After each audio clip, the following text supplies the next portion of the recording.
All right. Welcome back. My name is Matt, Daniel over here. and we are e-marketed. And yeah, it's been I think a couple of years. We were a couple of years ago, before the pandemic, we were reviewing sites on a pretty regular basis. So yeah, I guess quick overview of us. We've been in business since '98, and yeah, we market websites. Specifically these days, we focus on e-commerce brands, and yeah, do paid ads on Google and Facebook, Instagram, and other outlets as well. But those are kind of the three big ones. And also do Shopify development. And yeah, so yeah, today our site, what we're going to review is Lululemon. I think that's the right way to pronounce it. Maybe not. um, yeah, I recently came across a tweet that basically said that, let's see here, I'm going to read it back. They've been growing 40% year on year, and they've actually just hit the 6 billion revenue mark, accounting for 49% of all direct to consumer sales. So You a said 6 huge billion? 6 billion. Yep. Wow, nice. So yeah, let's click over to their site. Enough of our site. So yeah, just to give you guys kind of a quick overview of what we're going to be talking about, we're going to obviously go through their site and look at homepage, category page, and a product page. We'll also go back and look at their search results. We'll go look at shopping ads, and yeah, we'll provide some strengths and weaknesses. If we find any weaknesses, they obviously have. Are a strong brand, so we'll see. If I'm sure there are some areas to improve, and then we'll also look at social ads on Facebook and Instagram. So yeah, let's get started with their website, and then I guess we'll jump back into the Google search in a little bit. But yeah, I'll throw the ball over to you, Daniel. First impressions on their website. I was kind of shocked. I guess before to give you guys, people are listening, we did not pull up the site ahead of time, so Daniel and I are both not Lululemon shoppers. So anyways, this is brand new to me, and I've probably looked at it years and years ago. But yeah, first impressions, Daniel. Yeah, just when I first pulled up the site, the first thing I noticed was the logo feels super familiar. Very simple color palette. The logo, the red in the logo, and there's some red highlights on the site that make those with the black and white color palette. The red really pops, and the use of font weights, so like different font weights allows it to stay simple. They're not using multiple colors there for that. They're just making the fonts bolder, the headlines. So I like that. I like the simplicity. Everything seems to stand out the way that you would want it to, without having to incorporate, a variety of different styling elements. So yeah, visually it looks good to me. Yeah, no, definitely. Yeah, it's definitely. I was surprised when I first landed on it because these pictures. I mean, it's definitely. Yeah, I mean, they strike you very kind of front and center with their product line, and I guess a little. I don't know. I don't know what the right word is. Sexy. But yeah, I mean, obviously, huge. I mean, they're speaking to their target industry, which is, I imagine a huge percentage of their buyers are women. I'd be interested to find out how much are men. I know I have a friend of mine that likes their pants. They're kind of like a semi-casual, business casual pants that are, good for working in, but you could also do yoga in them as well. So, but yeah, super clean sites. Like you said, Daniel, everything kind of pops out. A lot of white space. One of the first things that I noticed when just the page loaded was that menu over on the left in the hero area is pretty unique. I mean, most of the time for that large area at the top of a web page, there's like just a single headline and maybe a button or some, light text, but to have a menu there that's static with all the important things, is a pretty seems like a pretty bold statement, like that they want people to be able to get to the places they need to go. And I'm sure they did some data analysis to figure out what people are trying to get to when they land on their site, and to try to make that easy for them to get to right away. So that the menu there on the left in the hero area really stood out to me immediately, because it's unusual. Yeah, no, definitely unusual. Yeah, we're used to obviously seeing big kind of rotating, images of brands' products, and yeah, you're right. I did catch my eye as well, and obviously we got a lot of white space, and so yeah, it definitely catches your eyes, and yeah, it drives you right to, I'm looking for men's clothes. I'm going to click that button. Obviously, they have it in the nav too, but yeah, with all the options that we haven't clicked around the site too much, but with all the options, like it's easy to get lost. So to put the critical things right there up front is I'm sure a good move, because there are probably some segment of the population that would see this and hover over a menu item and just like get overwhelmed and go somewhere else. Yeah, definitely. I mean, this is a huge super nav, and yeah, I like it. It's clean, but I mean, there's so much. I mean, I'm on the men's section now, and I mean, we've got what's new bestsellers. I mean, loungewear. I mean, it's and there's a footer in the nav menu as well. I mean, it's right. It's like a website unto itself. Yeah. I mean, that would be, I think, some of our feedback would be to maybe clean this up a little, not have it be so. Obviously, some of their products like shoes has nothing, but these accessories, men and women, really extensive. So. Yeah, let's go to a category page. So I'm just going to click men.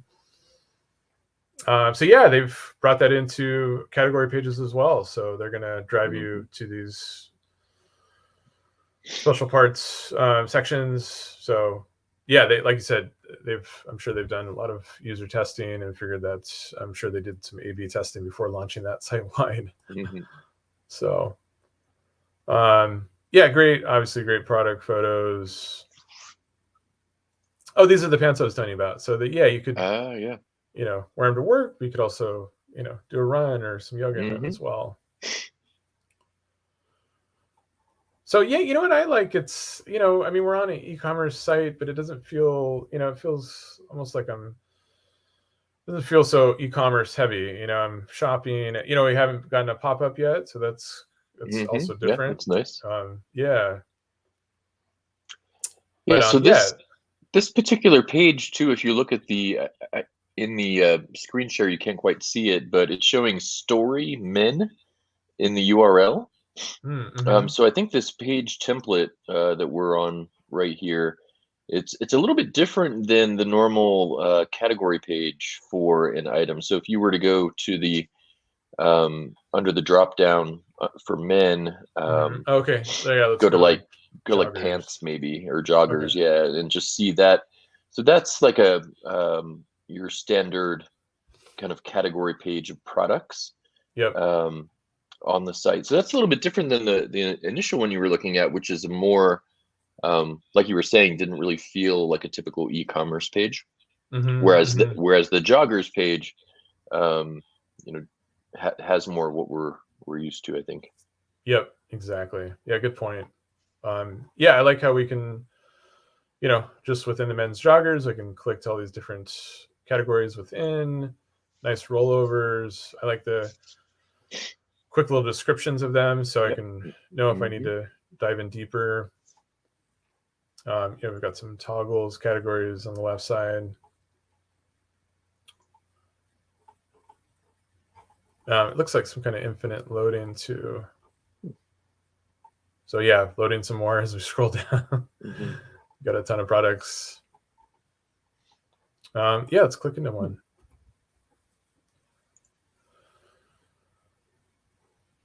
All right. So yeah, keep in mind too, folks, we're on a laptop too right now. So I'm sure on Daniel's mega screen, he's probably seeing more than I am seeing right now, but I do not see the buy button on this page right here. So typically you want to have the buy button, a little higher up on the page, so the user doesn't have to scroll, but it's not that much higher, not that much lower. Yeah, it looks like add Um, to bag is the button, right? yep.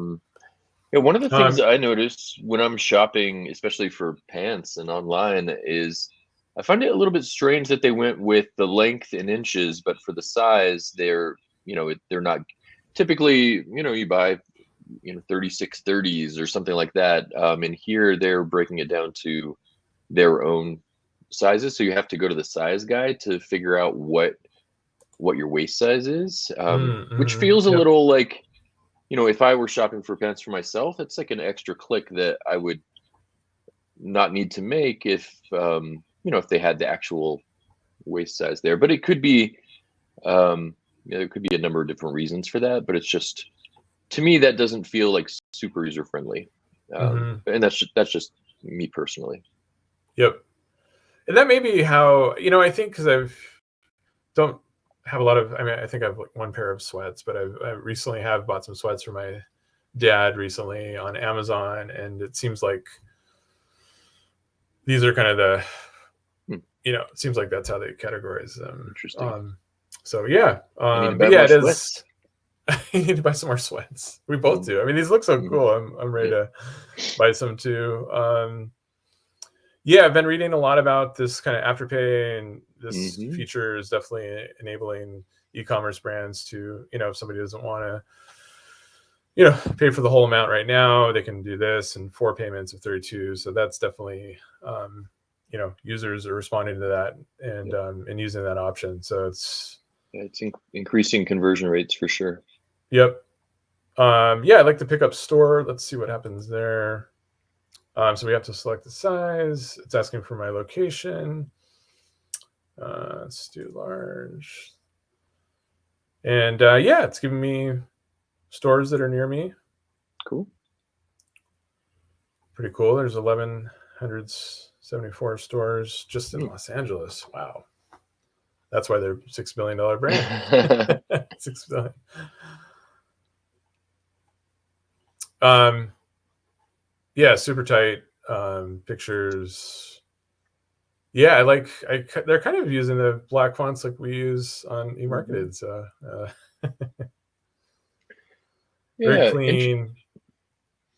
For a global company, one of the things that I'm not seeing here is anything regarding like sustainability, which I feel like you might expect to see for kind of a modern global company, like something related to the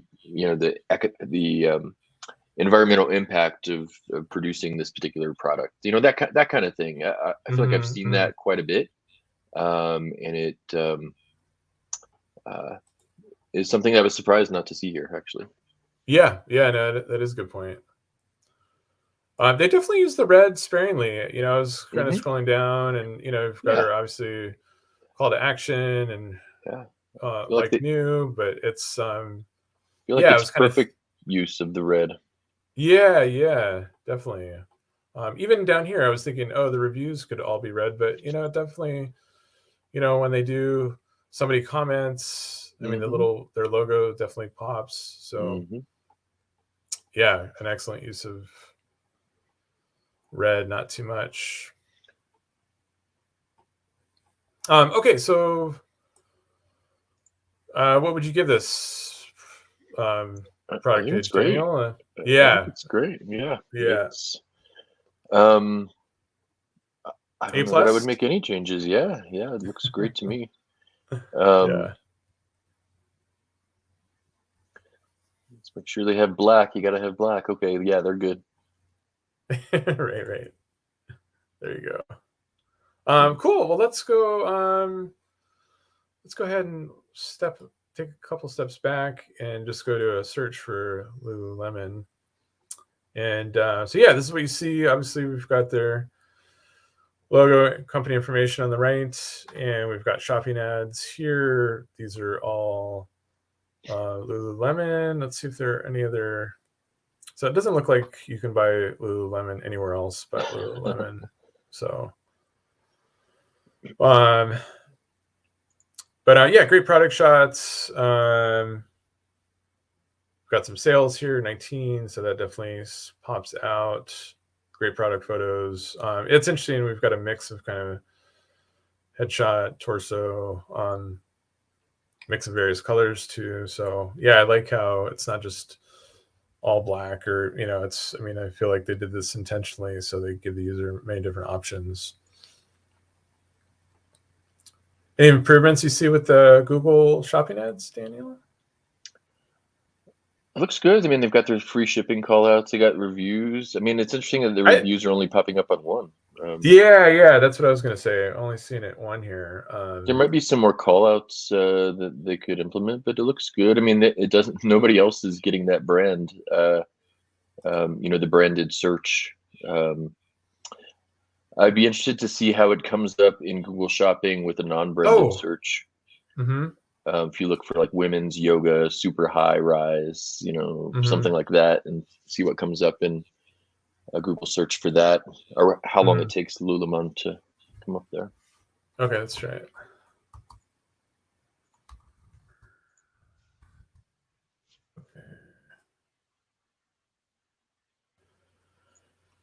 Okay.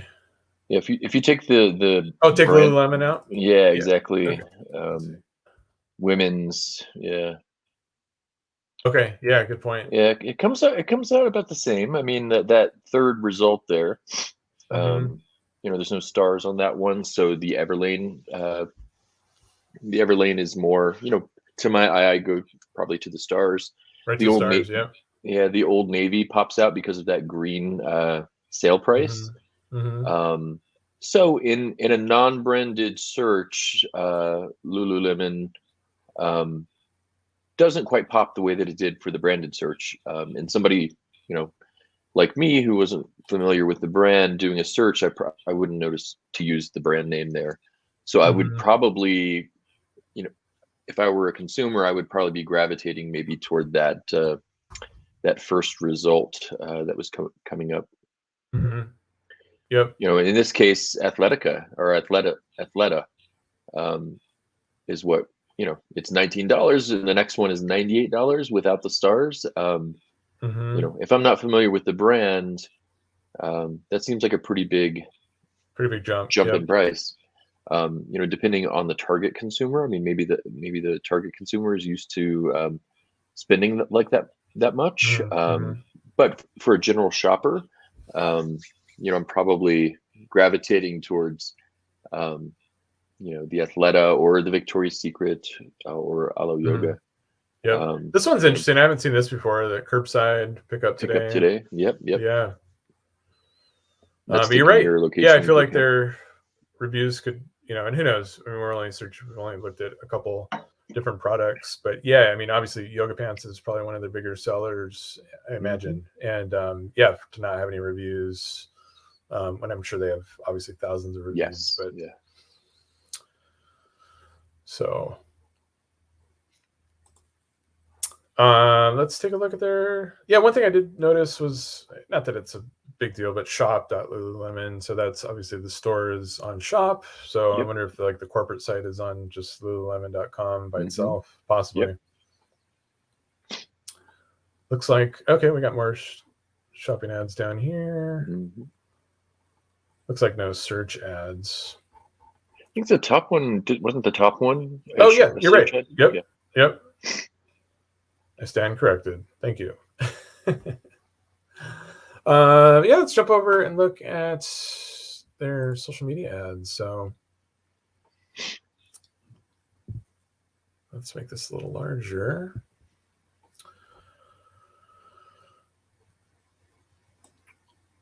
So yeah, this is one of the issues with Facebook, kind of forces you to only look in this area here. I'm still seeing the Google page search results. There we go. Okay, there we go.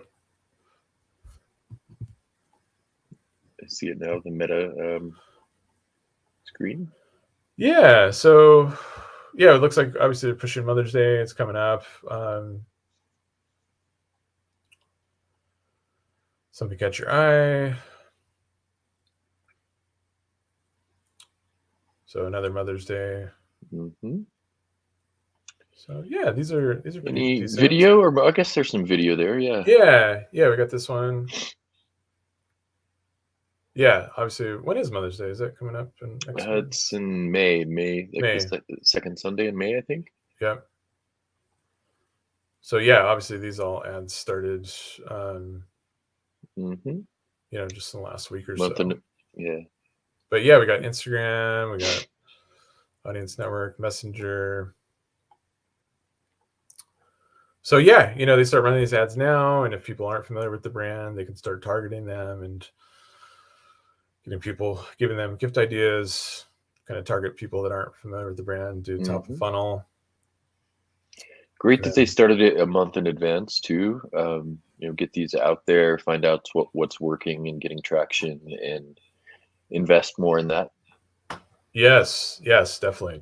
Yeah, there's some brands that we work with, and depending on the creative departments, it sometimes can, sometimes we do not get ads this month out and are testing. So definitely good to get them ahead of time. And you're right, test them, see which ones work and which ones aren't. So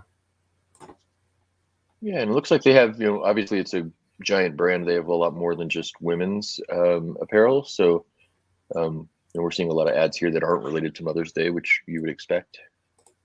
Yep. So yeah, here's a video kind of highlighting some of their various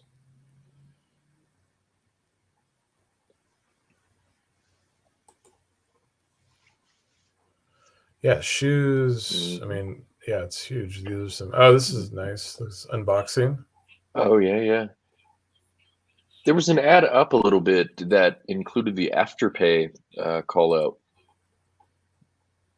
Oh yeah, right here. Yep. Which series there? So that's interesting. They're including that feature in their social ads. So it is a big draw. Yeah. Yep.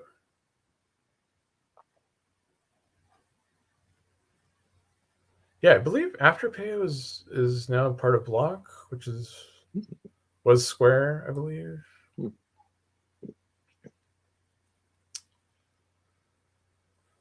So yeah, I mean, we could scroll on and on and on, but yeah, I mean, great creative, straight to the point. I mean, the branding is, goes across from the Google search to shopping to their website. So all very cohesive. And that's one thing that you want to keep in mind. You don't want to have ads that are different than your website. You want everything to match up. And